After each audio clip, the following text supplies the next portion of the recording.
नमस्कार दोस्तों, मैं हूं मिलन। स्वागत है आपका एनपीएस बुलेटिन में। आज के बुलेटिन में हम जानेंगे कि national thermal power corporation limited ने आंध्र प्रदेश में कौन सी परियोजना शुरू की है। जानेंगे देश के सबसे ऊंचे हर्बल गार्डन के बारे में। साथ ही साथ जानेंगे दिल्ली विश्वविद्यालय ने राष्ट्रीय शिक्षा निधि को लागू करने के लिए क्या फैसला किया है। देखेंगे 2021 के विश्व जल सप्ताह के बारे में। बढ़ते हैं खबरों के सिलसिले की ओर।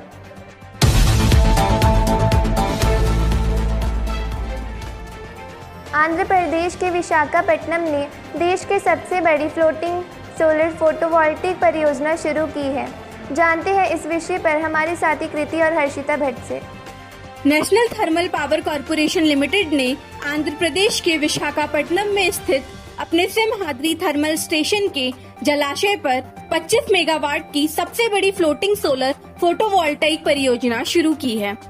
इसमें 1 लाख से अधिक सौर फोटोवोल्टाइक अणुओं से बिजली पैदा करने की क्षमता है। The National Thermal Power Corporation (LTD) has commissioned the largest floating solar photovoltaic project of 25 MW on the reservoir of its Simhadri thermal station in Visakhapatnam, Andhra Pradesh. It has the potential to generate electricity from more than 1 lakh solar photovoltaic modules.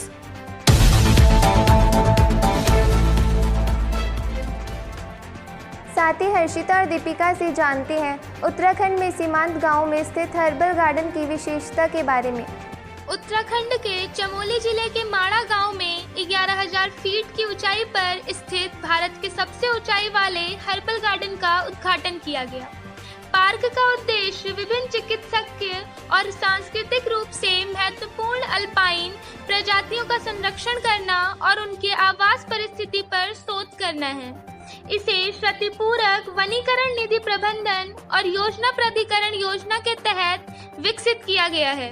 The highest altitude herbal garden of India, situated at 11,000 feet, was inaugurated in Manav village of Chamoli district of Uttarakhand.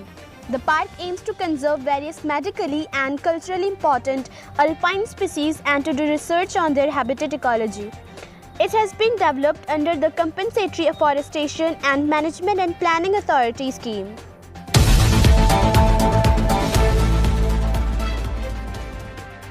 देश के सम्मानित विश्वविद्यालयों में एक दिल्ली विश्वविद्यालय ने नई शिक्षा नीति को लागू करने का फैसला किया है।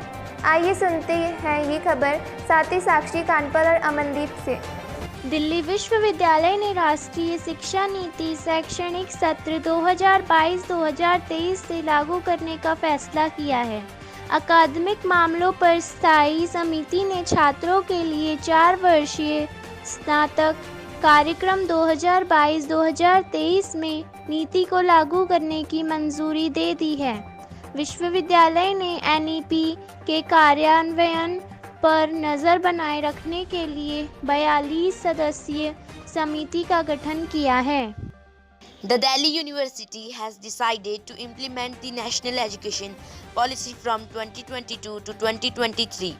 The Standing Committee on Academic Matters has approved the implementation of the policy from 2022 to 2023 in the 4-year undergraduate program for students.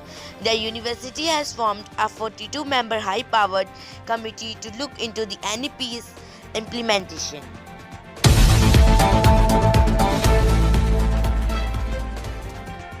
बढ़ते हैं अगली खबर की ओर। खबर साझा कर रहे हैं साथी प्रकाश चंद्र और गुरप्रीत कौर। एक सरकारी आदेश के अनुसार भारत ने कच्चे और परिष्कृत सोया तेल और सूरजमुखी तेल पर आयात कर में 7.5% की कटौती की है। भारत दुनिया का सबसे बड़ा वनस्पति तेल आयातक है और खाद्य तेल आयात पर सालाना 8.5 से 10 बिलियन डॉलर खर्च करता है। देश में सालाना ग्रहण करने वाले लगभग 24 मिलियन टन खाद्य तेल के आधे से भी कम का उत्पादन होता है। India has cut import taxes on crude and refined soya oil and sunflower oil by 7.5% according to a government order. India is the world's biggest vegetable oil importer and spends $8.5 to $10 billion annually on edible oils import. The country produces less than half of roughly 24 million tons of edible oil that it consumes annually.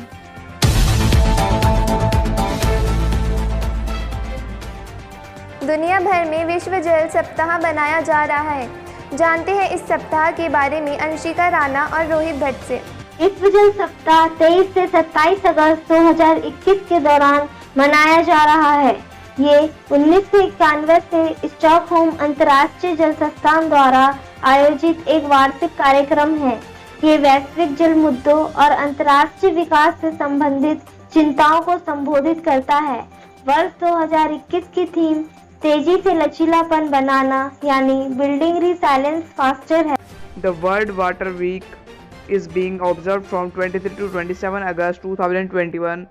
It is an annual event organized by Stockholm International Water Institute (CV) since 1991. It addresses the global water issues and related concerns of international development.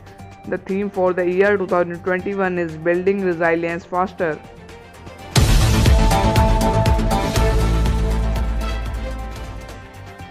आज के लिए बस इतना ही। ऐसे ही और खबरों के लिए जुड़े रहिए एनपीएस बुलेटिन के साथ।